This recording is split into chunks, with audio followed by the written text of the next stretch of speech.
সাপ বুলি ক'লে চবে ভয় কৰোঁ যিকোনো সাপে দেখিলে জাপ মাৰি দিওঁ এই মোক খুটিব অমুক কৰি ভয় খায় ন অসমত 100 প্ৰজাতিৰ সাপ আছে তাৰ ভিতৰত 7টা সাপহে বিষাক্ত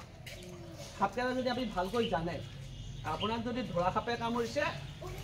আপোনাৰ একো নহয় আপোনাক যদি মুচৰাগুম সাপে কামুৰিছে আপোনাৰ একো নহয় আপোনাক কৰ্কলা সাপে কামুৰিছে আপোনাৰ একো নহয় আপোনাক ধুন্দুলিগুম সাপে কামুৰিছে আপোনাৰ একো নহয় কিন্তু সেইকেইটা সাপে যদি আপুনি নজনাত আপুনিতো সাপৰ বিষয়ে নাজানে যেতিয়া সেইকেইটা সাপে কামুৰিব আপোনাৰ লগে লগে আপুনি নাৰ্ভাছ হ'ব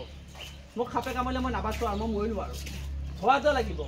এতিয়া শিশুৰ ক্ষেত্ৰত আমি তাৰমানে পাইছোঁ সদায় ৰিজাল্ট সদায় ভাল পাওঁ শিশু এটাই যদি সাপ এটাই কামুৰে সৰু শিশু এটাক যদি সাপ এটাই কামুৰে সি কি কৰে খেলি থাকে সি গুৰুত্বই নিদিয়ে যদি এটা ডাঙৰ মানুহ এজনী বাইদেৱে আজি কেনেকুৱা ভয় খাই আছে ইয়াক যদি কিবা কাৰণে সাপে কামোৰাহেঁতেন এনেই মৰি থাকিব যিডাল সাপ বিষাক্ত নহ'ব পাৰে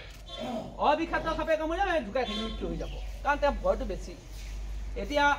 আগতে তেনেকৈ সুবিধা আছে আগতে মানুহে কি কৈছে সাপে ফুটাৰ লগে লগে জৰা ফুকালে গুচি যায় বেজ বেজালি বিচাৰে এইবিলাক কিন্তু ভুল বেজে ভাল কৰিব বেজে চালু হয় ৰ'ব বেজ চালু হ'ব বেজে জানে কোনটো বিষাক্ত সাপ কোনটো অবিষাক্ত সাপ কোনটো বিষাক্ত সাপ কোনটো অবিষাক্ত সাপ সেইটো বেজে জানে যেনেকৈ আমি জানো এতিয়া যিটো সাপে কামুৰিলে আপোনাৰ মৃত্যু নহয় সেইটো আমি জানো তাৰমানে এই সাপে যদি কামুৰে আপুনি লগে লগে হস্পিটেল যাবই লাগিব আৰু যিমান পাৰে সোনকালে আৰু এটা কথা কাৰণে ভাল হৈছে আগতে সেইটো সুবিধা নাছিলে পিছে চৰকাৰে এতিয়া ভাল সুবিধা কৰিছে অসমৰ প্ৰত্যেক গভৰ্ণমেণ্ট হস্পিটেলত ইয়াৰ ট্ৰিটমেণ্ট আছে এতিয়া আপোনাক ই যদি কামুৰে আপোনাক 15 মিনিটত ৰিপৰ্টটো দিব ডক্টৰে 15 মিনিটত ৰিপৰ্ট দিব আপোনাৰ ব্লাড টেষ্ট কৰিব আপোনাৰ হাৰ্টবিট চাব যদি বিষাক্ত সাপে কামুৰে হাৰ্টবিটটো শ্ল' চলিব উশাহ লোৱাত মানুহজনে কষ্ট পাব যদি ই কামুৰে তেতিয়া আপোনাৰ ব্লাডটো টেষ্ট কৰিব 15 মিনিটত আপুনি গম পাই যাব আপোনাক বিষাক্ত সাপে কামুৰিছে নে অবিষাক্ত সাপে কামুৰিছে সেইকাৰণে চিন্তা কৰিব লগা নাই আজি বহুত উন্নত আগতকৈ বহুত উন্নত সেইকাৰণে মোৰ এটাই অনুৰোধ যাকে সৰ্পদংশ যি সাপে যদি ৰাতি আপোনাক নেদেখাত গজাল এটাই বিন্ধায় গজাল এটাই বিন্ধাই আমি দেখা নাই মোক কিবা এটা বিন্ধিলে আপুনি চিধা হস্পিটেল যাওক কৰ্ণকলতা মেডিকেলত যাওক তেজপুৰ মেডিকেলত যাওক আপুনি তাত গ'লে আপুনি ব্লাডটো টেষ্ট কৰিব তেওঁলোকে ব্লাডটো টেষ্ট কৰি আপোনাক কৈ দিব যে বিষাক্ত বস্তু নে অবিষাক্ত বস্তু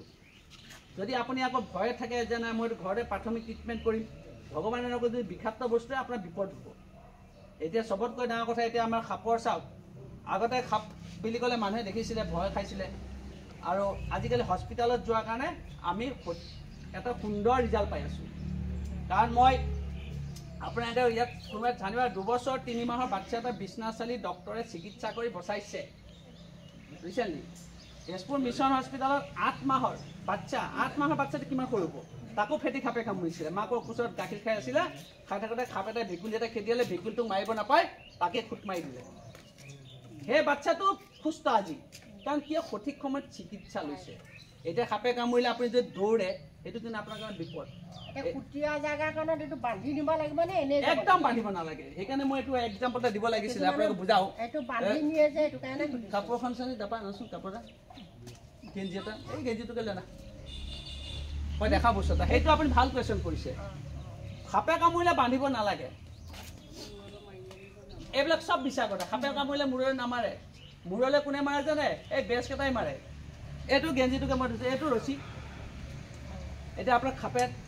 এই হাতটোৰ এইখিনি পৰা এইখিনি জোকাই যিবিলাক বস্তু থাকে হাতৰ তলত কামুৰে আপোনাক ইয়াত কামুৰিলে আপুনি কি কৰিব গাঁৱৰ চবতকৈ শক্তিশালী ল'ৰাটো মাতিব ঐ বান্ধচোন বান্ধ খুৰীটো কামুৰিলে একদম টানি টানি বান্ধিব এটা বান্ধিব দুটা বান্ধিব তিনিটামান বান্ধিব বান্ধাৰ পাছত কি হ'ব আপোনাৰ একো নহয় এটাই ক্ষতি হ'ব জীৱনটোলৈ হাতটো ক্ষতি হ'ব কিয় হ'ব জানেনে আপোনাৰ ব্লাডটো পাছ নহ'ব অক্সিজেন নাপাব নাভে অক্সিজেন নোপোৱালৈ আপুনি জীৱন ভৰলৈ পহু হৈ যাব ঠিকে আছে আপোনাক সাপে কামুৰিছে শুই থাকোঁতে কিবা কাৰণে শুই আছে গালত কামুৰিছে আপুনি ডিঙি ৰছীলৈকে বান্ধিব নেকি মই আপোনাৰ ইয়াত কালে কি ডিঙি ৰছীলৈকে বান্ধিব নেকি সাপে কামুৰিলে বান্ধিব নালাগে সাপে কামুৰিলে যদি বান্ধে আপোনাৰ বুজি পাইছে সাপে কামুৰিলে বিপদ হ'ব তাৰমানে এনেকৈ সাপে কামুৰিলে বোলে মূৰলৈ মাৰিব বান্ধ এটাৰে বান্ধি দিয়ে সেইটো কাৰণে মই সুধিছোঁ নাই একদম মই ভাল কৈছোঁ যে কোনো সাপে আপোনাৰ বান্ধিব নালাগে আপুনি যদি ভৰি এটা ভাঙে আপুনি ভৰি ভঙা ভৰিটো দৌৰিব নেকি আপুনি ধৰি বহি থাকিব এই ছেম সাপে কামুৰাটো তেনেকৈ একেই সাপে যদি আপোনাক কামুৰিছে আপুনি ধুনীয়াকৈ বহি থাকক আপোনাৰ ধুনীয়াকৈ দাঙি নি পেলাই গাড়ীত উঠাই মটৰচাইকেলতে হওক যেনেকৈ নি হস্পিটেল পোৱালে হ'ল আৰু মই এইটো কাৰণে কৈছোঁ যে চিকিৎসাৰ অবিহনে কিন্তু আপোনাৰ উপায় নাই চিকিৎসা আছে সেইকাৰণে চিকিৎসা লওক ভাল হৈ যাব দিয়া হাতটো ধুই লওঁ বলকচোন